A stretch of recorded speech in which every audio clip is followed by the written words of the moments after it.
Hello everyone, it's Emma and welcome back to my channel. Today we're doing a story time, so go grab yourself a drink if you want or listen to this while you cook or something. This is not a very serious video. Today I'm just going to go over the story of how I went from, being a wasteful person to an environmentalist, as well as why I even started being on social media. Welcome back to my channel. I talk about all sorts of things zero waste, focusing on free, easy, and fun ways to live low waste, basically making zero waste living accessible for everyone and practical for everybody. And as you'll see, this has been the main point of my entire existence on the internet since day one. Let's go back in time. We are in 2016 in Ohio, not so far where I'm sitting today. So as long as I can remember, I've always been obsessed with recycling. I was born and raised in rural Ohio, farmland. For some reason, just recycling has always just been my thing. We didn't even get recycling until we moved to town. We lived in the countryside until I was 15 or so. Most of my childhood was out in the countryside. And then we moved to town my later years in high school, and that's when we finally got recycling because it just wasn't available to those of us in the rural parts of Ohio at this time. I don't know what it's like these days, but we get recycling and I'm so excited. I learn all the rules. I learn how to do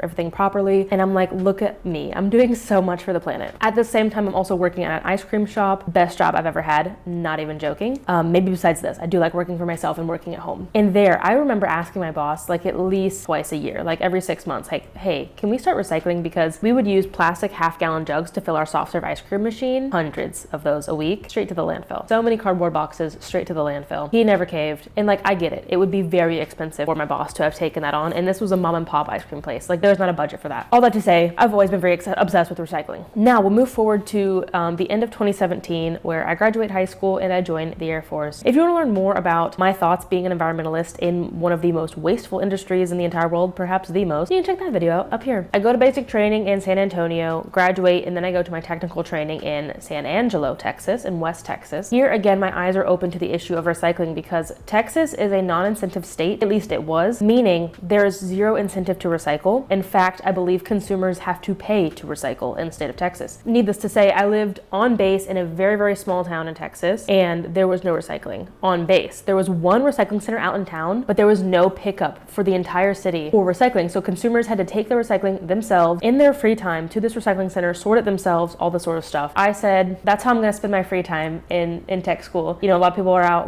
partying, hanging out. I would spend my free time crocheting and doing recycling. At 19, it was so much fun to get to learn about recycling from beginning to end because I was doing all the work myself, all the sorting, all the transport, and I learned a lot more about recycling at this time. And this was still my hyperfixation in the zero waste world, I guess. But then from here, I started to finally start thinking about not only recycling as the solution, the end-all be-all of zero waste living. I started to think, how can we bring this number down? How can we reduce the amount of plastic bottles that we need to recycle, the amount of cans that we need to recycle? Because I also started to learn that recycling is broken. I thought recycling was the best thing in the world, and I still think it's great, but I really started to learn about the flaws. So that first seed was planted there. Dan, my husband, is also in the Air Force, we're both veterans now, already stationed in Okinawa, Japan. Thankfully, the Air Force sent me there to be with him. Boom, June 2018, I moved to Japan. And then from there, my eyes really got opened to the fact that we need to do more than just recycling, because Okinawa is off the chain of the southernmost point of the mainland of Japan, and then it's smack in the middle of the Pacific Ocean, right on the stream of garbage going to the Great Pacific Garbage Patch. If you don't know what that is, here's a quick screenshot about what that is. So needless to say, there was tons of trash on the beach, and while it might appear to be litter from some folks, if you look at the labels on a lot of these things, we would find stuff from the Philippines, from Thailand, from China. We would find trash from all over Asia on the beaches in Okinawa. So it was floating there. And that's when I really got to thinking, I don't want to be part of this problem anymore, because clearly not every single plastic bottle that I put in my recycling bin is going to be recycled. We need to start reducing on my own, and then also just in general. And then from there, I also started educating myself on issues around climate change, plastic pollution, physical pollution. And I'm like, if I'm just now learning this at 20, surely there's other people my age, potentially even older, who have never heard about these issues either. I need to do something about that, because this stuff needs to be well known. Everybody needs to know about these issues, and everybody needs to take some sort of steps to making the world a better place, essentially. And thus the blog was born. I believe the blog was technically the first social media that I started.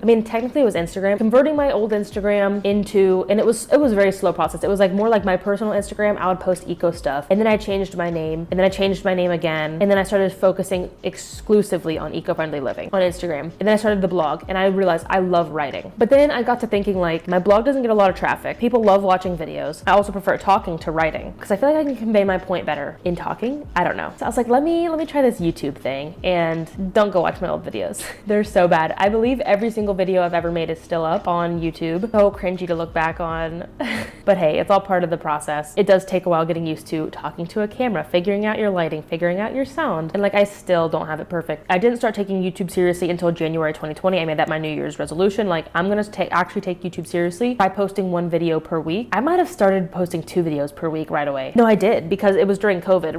Right after I started taking YouTube seriously, it was COVID. And I was like, well, look at all this newfound free time. I'm gonna make 2 videos per week. And I went back to regular work pretty quickly, because in the Air Force, we don't stop. So I was posting 2 YouTube videos a week, occasionally posting to Instagram, working full-time and in school full-time. I don't know how I did it. That was basically the inception of my entire brand. I think my original name was the Practical Environmentalist, but like, that was a mouthful. So I went with the Simple Environmentalist, which is a little better. It's still kind of a mouthful. But I wanted my brand name to really encapsulate how I personally felt about living zero waste, and that can be easy, it can be free, it can be simple, it can be practical. And I want others to see that as well. Because if you know anything about the zero waste movement in 2018, 2019, it was very heavily focused on aesthetics, reducing as much as possible for each individual person, buying pretty swaps, making your house look pretty, all this sort of stuff. And I'm like, I live in base housing. I can't do anything to my house to make it look pretty. I don't want to either. I like using my mismatched jars. I like using my crusty water bottle that's got dents and random stickers on it. And I simply don't have a lot of free time or a lot of money to spend on swaps and habit changes. So I want to make my zero waste life practical. I don't want to have to change my entire life around. I don't want to buy a bunch of swaps, because that's wasteful money-wise and product-wise. And I figured so many other people probably think this way too. I'm sure a lot of people look at zero waste and say, that's way too pretty. I can't achieve that. I don't want to achieve that. That's so expensive. Look at all those jars they have full of their bulk store goods. I don't have a bulk store. I don't have a yard. I can't compost. Like, all these lists of things, these questions that I was having, these critiques of the zero waste movement I was having, I figured other people would have as well. And I really just wanted to be a realistic version of a zero waster online. And I think I've achieved that. I mean, I still get comments to this day like, I really like your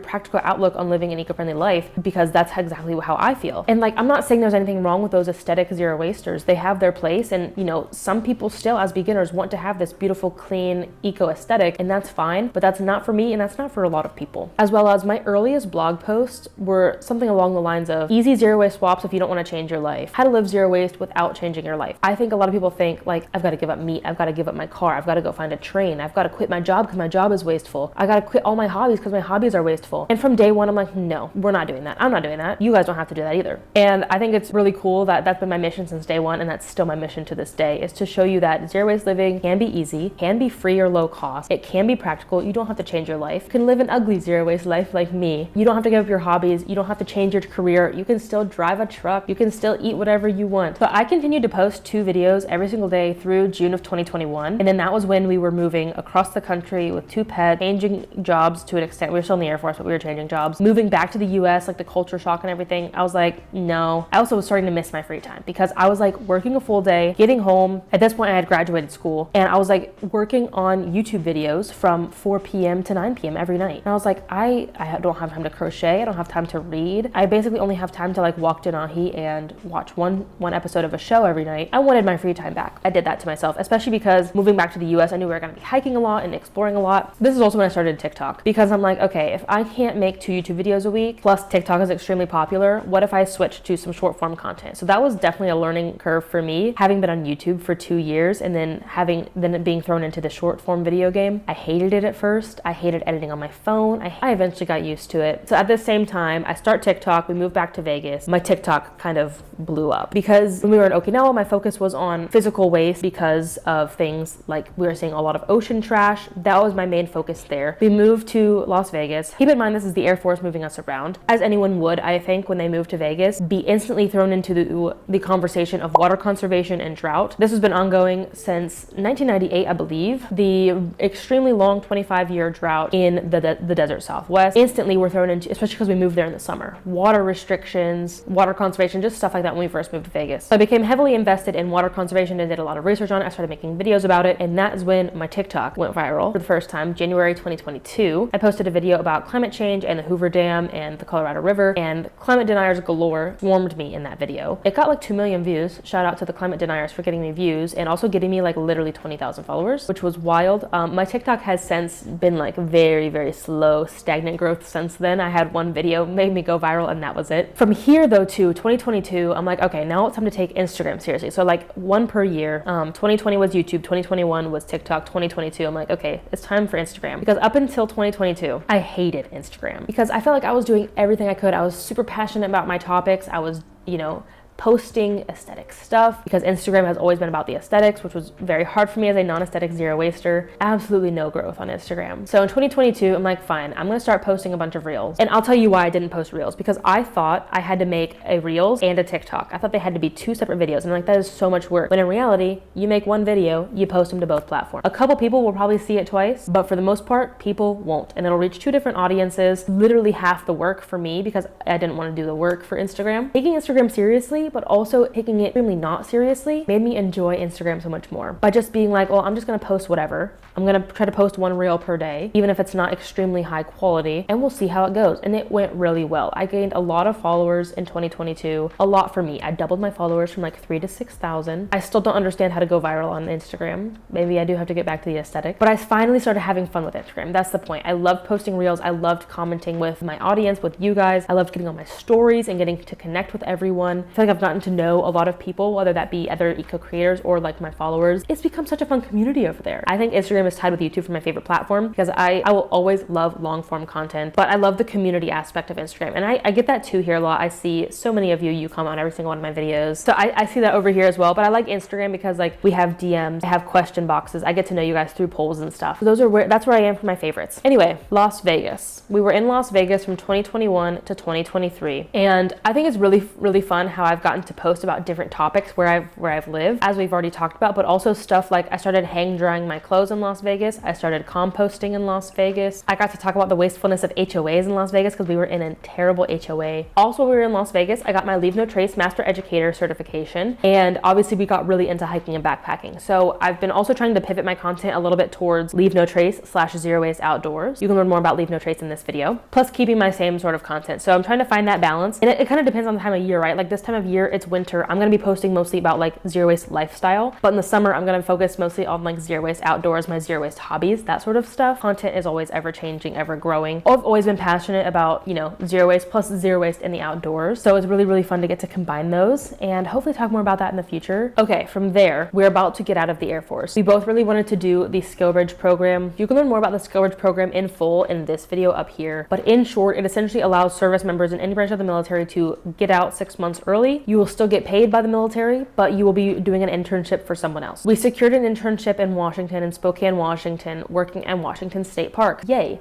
Dan wants to be a park ranger. I want to talk about Leave No Trace. This was a great opportunity. So during this time, we were working for the parks, technically as volunteers. They weren't paying us, but they were getting 40 hours of free labor from the both of us every single day. We were still getting paid by the Air Force. This was a sweet deal for everybody involved. Up there, once again, my mind is opened to new issues, new climate-related issues as I move to a new place. And in Washington, it is fires. It's particularly Eastern Washington, where it is very, very dry. I start to learn more about fires. As soon as we get there, we get into fire restrictions really early this year. This was this summer. We're talking like late May, early June. It was a very, very early start to the no burn. So I started educating myself about fires. I started educating people on the internet about fires. And then we had a fire mid-September. This was right before we left, early to mid-September. So just a quick recap of that. We're obviously fine. It was pretty devastating though. It started a half a mile or a mile south of the base. We were living on base in our RV. Thankfully for us, the wind was blowing east, so we were never threatened by the fire, but we could see smoke. We could see the water coming out of the helicopters. Like, this is how close the fire was. It burned over 10,000 acres. It was a drought. It was dry. It was hot. It was like record temperatures for this time of year. It was windy. It was dry. It was terrible conditions, perfect conditions for a fire. It spread really, really fast. All of that to say, basically everywhere the Air Force has moved me, I have had my eyes open to different climate related issues throughout the world, whether that be ocean pollution, rising ocean levels, drought, lack of water, because that will cause climate refugees in the future, fires, more extreme fires, more longer fire seasons. And it was really, really cool to get to live in Washington because Washington is quite eco-friendly. Even Spokane's not a very big city, but just how everybody takes fire prevention seriously. Not everybody. Most people believe in climate change. Tons of options for recycling, public recycling bins. There's commercial composting in Spokane. We even went to Seattle and got to see a little bit of how Seattle is eco-friendly. So that was really, really cool as well because Las Vegas, extremely wasteful. And if you want to learn more about the wasteful side of Vegas and Spokane, those videos will be down below. Also, wasteful things I hate about Japan will be down below. My journey has not been linear. I have not gone from like 0% zero waste to 100% zero waste. It's been like this. It really has. Because in the height of 2020 and COVID, when I had plenty of free time, I was making my own breads, my own tortillas, my own mayonnaise, my own butter, my own milk. I was able to do a lot of DIYs myself during COVID because I had time. And then we moved to Vegas. I'm doing this, I'm working. I also have a longer commute in Vegas, so I'm spending a lot more time in the car, wasting time in the car. Plus I want to be able to enjoy my free time. So I've had to like kind of take a step back from some zero waste habits and swaps, like making my own breads. I haven't done that since we lived in Japan. Regularly, I do it every now and then. I'm getting into sourdough now. She's right up there, Franny. Back in my very early zero waste days, I was very, very focused on every single piece of waste. I was a little crazy. I'm not even gonna lie. I would bring my own reusable utensils to cook out. I would bring my own plate to cook out so I didn't have to use one single paper plate. I would bring extra trash bags to cook out so that I could collect all the recycling. And like, obviously these are really great efforts. I was a bit of a freak, not gonna lie, because I was like, I can't use even one single piece of wasteful materials, one single paper plate, because then I'm a bad environmentalist, because then like I'm causing the ocean garbage that's just right there. I would not have treats. I wouldn't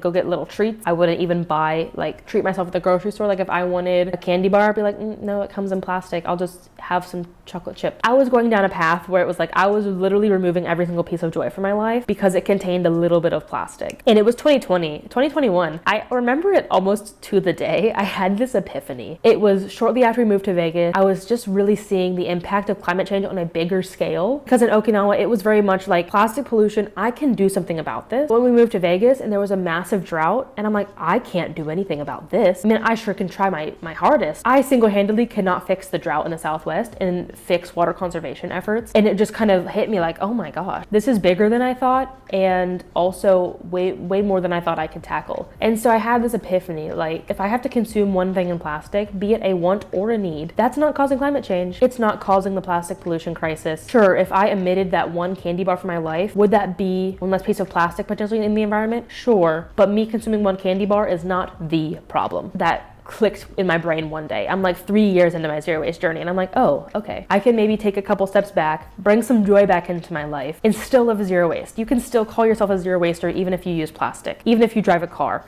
even if you eat meat, even if you get on a plane every once in a while. Especially because in Japan, it was so easy to hop on a train, take more eco-friendly modes of transportation. It was easier to be zero waste in Japan. And then I moved to Las Vegas and I'm like, it's so wasteful here. So I did have to take a step back. But there are other things too. Like I gave up making bread. I had to drive farther. I had to get on more planes in the United States, but I had access to a bulk store. I had access to compost. I had access to a clothesline. There were way more ways that I became more zero waste living in Las Vegas, and then other ways that I gave up. So it's always kind of a game of give and take for me. And then when we moved to Washington, we still had a bulk store, but now I can't line and dry my clothes because we live in an RV. But because we're living in an RV, we're using less energy. We're using less water. Nobody's zero waste journey is going to be linear. There's going to be some ups and downs, or maybe even, some gains in some areas, like line drying my clothes and composting, and dips in other areas, like not making my own breads and driving farther. If you have to fall back, you have to make some zero waste mistakes, don't beat yourself up over it. Because at the end of the day, nobody's perfect. Even the most perfect zero wasters that you see online, you're not seeing everything. As well as they might have access to more stuff than you. They might live in a place where they can take public transportation, where they do have a bulk store, where they can put solar panels on their roof, and you might not live in a situation like that. And that's okay. You could only work with what you've got. At the end of the day, my mission has been the same since day one. Even if I personally have fluctuated a little bit, and even if my videos have fluctuated a little bit by adding some outdoorsy content or talking about this and that.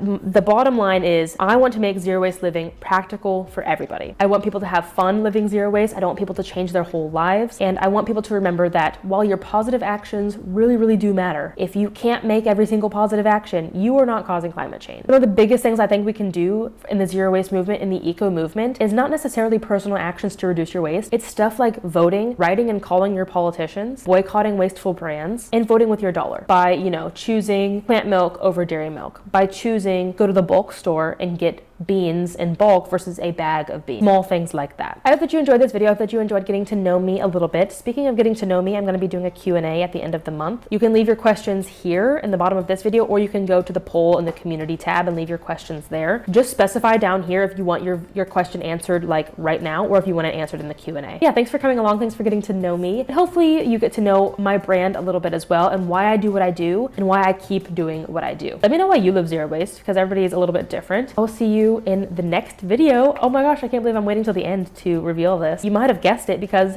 it's Sunday as you're watching this. I'm going back to posting 2 videos per week. Although this is my full-time job, I love YouTube and I want to get back to YouTube and back to making creative content. I was making some of my best content in 2020 when I had free time and I felt really creative. And I was kind of in a creative rut for 2.5 years. And now I'm back. Now I want to make more creative YouTube content. I'm posting now every Sunday and Wednesday. So I'll see you Wednesday. It's really my most creative video I've made in a long, long time. That is a tour of Plain Products Distribution Center. And I'm going to be answering all of your burning questions about Plain Product on Wednesday. I'll see you there. But until then, remember that your small actions make a big difference in the long run. Bye guys. So this was, okay, so I started all over the place. Can you tell this isn't scripted?